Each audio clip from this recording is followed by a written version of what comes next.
یو کلاس ته ونوتم په هغې کې کم از کم 3 ماشومانانو کاپیانې نه لیکلې. ماشومانانو تاسو کاپي ولې نه لیکئ؟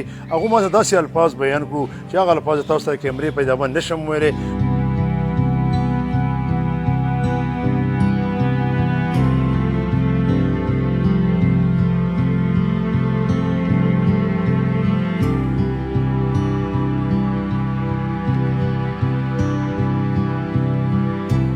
زما نوم محمد صادق دی، ګورنمنټ پرایمري سکول کوکارې کې هیډماسټر پوسټ باندې کار کوم او د دې خپل کلي سره تعلق ساتم. الحمدلله دې سکول ته زه کله په 2020 کې رالم او په 2020 کې ما د خپل کلاسونو ابزرویشن شروع کړو. د کلاس په کلاس باندې زه ګرځېدم او ما د ماشومان چې کول یو کلاس ته ونوتم په هغې کې کم از کم 3 ماشومانانو کاپیانې نه لیکلې.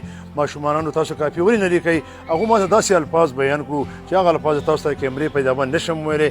په هغه وخت کې ما په سترګو کې اوښکې رالي، زه په خپله په ژړا شوم چې هغه ما داسې خبره وکړې زما پلار وفات شوی ما له کاپي څوک والي. د هغه وخت نه ما یو عهد شروع کړو چې په دې سکول کې څومره ماشومانان دي، څومره یتیمانان دي او څومره غریبانان دي، د دې به زه د خپل جیبه کوم، به زه هر څه پرووایډ کوم. د هغې نه علاوه ما د خپل نوکر په هغه ټایم ولېږو چې لاړ شه کاپیان یې راوړه، پنسل یې راوړه، شراپنر یې راوړه چې دا ماشومان خوشحاله شي، د دې مخکې خوله راشي چې داسې نه و چې زموږ پلار مړ دی او موږ ته کاپي پنسل نه میلاویږي. د دغې د وجې نه ما دا کار شروع کړو. نو هغه ماشومانو ډېر زیات خوشحاله شو او د هغې ماشومانو یتیمانو ماشومانو دوا دونه برکت وکړو چې زه یې د کم څه نه کم ځای راورسولم چې د کې پي کې یو منسټر راځي زموږ هغه ما ته ایوارډ راوړي. خو هغې کې هم خبره او متاثره شوی چې دلته کې راغی دنیا سکولونه دي، دومره سکولونه پاتې غټ غټ سکولونه دي، زموږ د غوړو کې کوکاري کې یا د غره په سر کې سکول دی، موږ پسې رالي. الله تعالی وایي تعز من تشاء وتذل من تشاء. الله چې د دې ماشومانو سره څومره مینه لرم دومره مله الله تعالی ما اسمان ته رسوي. وایي ولې دا پردي ماشومانان نه دي، دا زموږ خپل ماشومانان دي.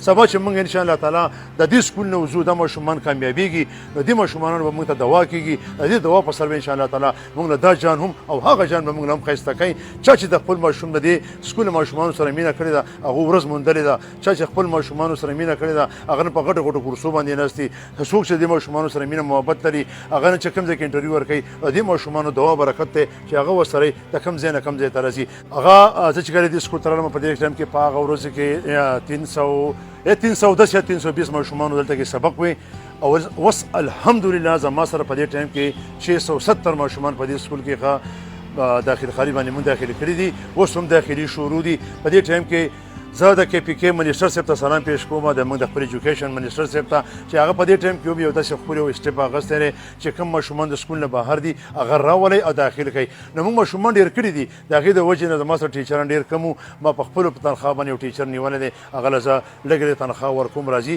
او ماشومانو سره 5-6 پیریډ حالي او ښه د اسلامیاتو کار کوي، ښه عالم سړی دی او ښه ماشومان پوه کوي.